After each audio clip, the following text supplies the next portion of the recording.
Mark Carney a réagi à ces tarifs de 35 imposés par le président Trump, faute d'accord entre les États-Unis et le Canada. M. Carney s'est dit déçu, mais on le sent très prudent dans ses commentaires. Et alors que certains premiers ministres des provinces, c'est le cas de Doug Ford, commencent à taper du pied, voudraient une réponse un peu plus musclée, qu'en est-il des différents partis d'opposition à la Chambre des communes? Allons donc discuter avec Simon-Pierre Savard-Tremblay, qui est porte-parole du Bloc québécois en matière de commerce international. Bonjour, M. Savard-Tremblay.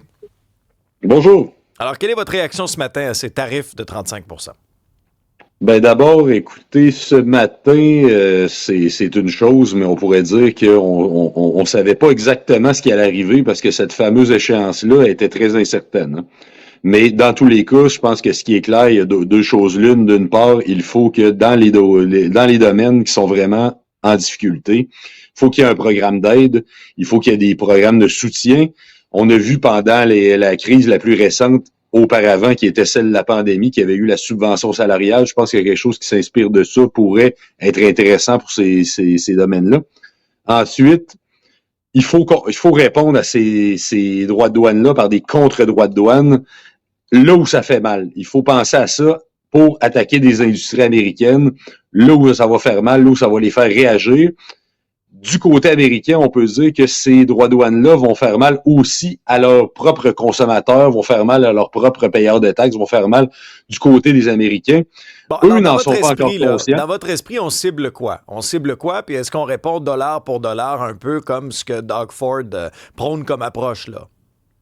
Moi, je dirais environ que ça ressemble à ça, mais évidemment, dans la manière de cibler, il ne faut pas que ça fasse mal aussi à nos propres entreprises parce qu'on a des économies qui sont extrêmement imbriquées, des économies qui sont extrêmement intégrées les unes avec les autres. Donc, attention, si on est pour faire des contre-mesures, il ne faut pas que ça soit se tirer dans le pied, là, évidemment. Est-ce que vous trouvez la réponse de Mark Carney molle ou au contraire, dans les circonstances, vous saluez sa prudence? Ben, jusqu'à maintenant, la stratégie, on cherche à la comprendre parce que on a vu jusqu'à maintenant énormément d'opacité. Il n'y a pas eu de transparence. Puis là, je comprends que le Parlement ne siège pas. Donc, là, je vais vous dire, il faut inclure les parlementaires là-dedans, puis ça va vous surprendre dans la mesure où le Parlement ne siège pas depuis la fin juin, puis c'est correct, c'est normal, ça ferme à chaque été. Mais dans tous les cas, les chefs de parti ne se sont pas parlé. Il n'existe pas de table permanente en ce moment. Il n'y a pas de table de négociation où il pourrait y avoir des représentants des provinces, où il pourrait y avoir des représentants de différentes entités pour être capable de faire entendre leur point de vue. Ce n'est pas là. Finalement, c'est deux hommes qui se parlent depuis le début. Et au nom du fait que Mark Carney serait le soi-disant sauveur, mais jusqu'à maintenant, on ne sait pas ce qui se passe, on n'est pas tenu au courant. Il n'y a pas eu de prise de contact entre les chefs de partis fédéraux. Il n'y a pas eu de négociations qui ont pu être mises à l'avant-plan. Donc finalement, c'est un classique. Ça, c'est pas la première fois qu'on voit ça dans les dernières années, ni même dans l'histoire du Canada. Des espèces de négociations dans l'opacité la plus complète. Est-ce que Mark Carney a laissé miroiter de belles promesses aux Canadiens et aux Québécois en disant « Je suis la meilleure personne pour gérer Trump de l'autre côté de la frontière. » Encore faut-il être capable de gérer l'ingérable.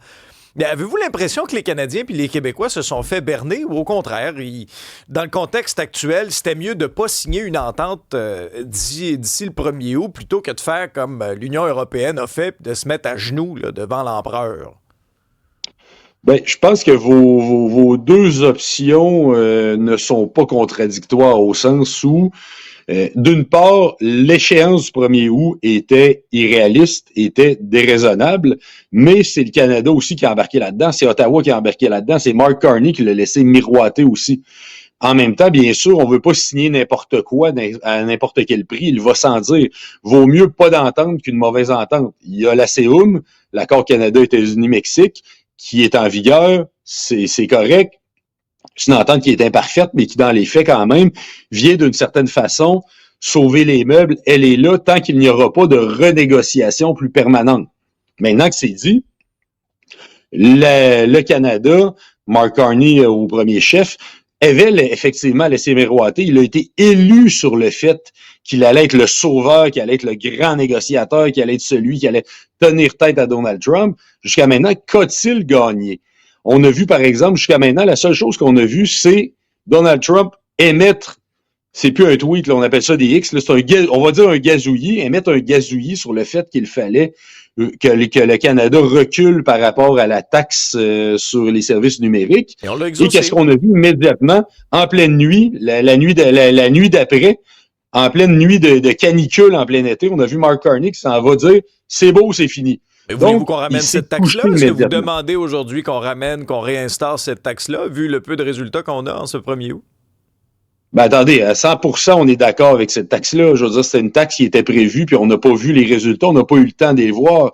Mais à 100%, c'est une taxe qui relevait du gros bon sens, l'idée, c'était de dire, si vous faites affaire au Canada quand je dis vous, je dis les services numériques, si vous faites affaire au Canada et au Québec, on a besoin d'une redevance, on a besoin d'une partie qui va être versée, et cette partie-là serait allée au milieu culturel qui en a bien besoin.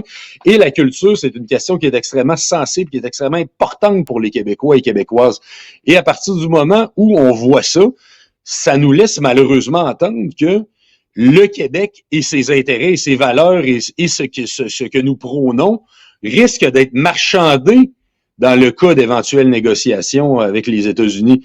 Et puis dans ce cas-là, qu'est-ce qui va être la prochaine chose? Là, on sait que nos secteurs sont extrêmement menacés. C'est l'aluminium, c'est le bois d'œuvre. La prochaine chose, je vais vous le dire, c'est la gestion de l'offre. Oui. Ben écoutez, rappelons quand même que le premier projet de loi de la législature actuelle, du Parlement actuel, qui a été adopté, c'est le projet de loi du Bloc québécois pour dire la gestion de l'offre, on enlève ça de la table. Est-ce que c'est protégé de manière durable finale? Rien ne l'est dans la vie. Rappelons-nous que nous faisons affaire avec un interlocuteur qui n'est pas rationnel, mais néanmoins, on a réussi à faire en sorte que la gestion de l'offre soit quand même plus protégée qu'elle ne l'était auparavant. Mais en effet, vous avez raison de dire que ça fait partie des priorités américaines. Il va falloir être extrêmement prudent. Comment se fait-il que les intérêts, les valeurs du Québec sont les plus menacés actuellement? Regardons ça, faisons en sorte que nous ne soyons pas la monnaie d'échange et que ça soit pas juste les intérêts de l'Ontario, les valeurs et les intérêts de l'Ontario, à savoir l'industrie automobile, et les intérêts et valeurs de l'Alberta, à savoir le pétrole, qui soient protégés et que par-dessus là, ça soit nos intérêts à nous qui soient sacrifiés en échange de ça dans le cadre d'une négociation. Simon-Pierre Savard-Tremblay, vous êtes porte-parole du Bloc québécois en matière de commerce international. Merci pour votre présence. Merci à vous.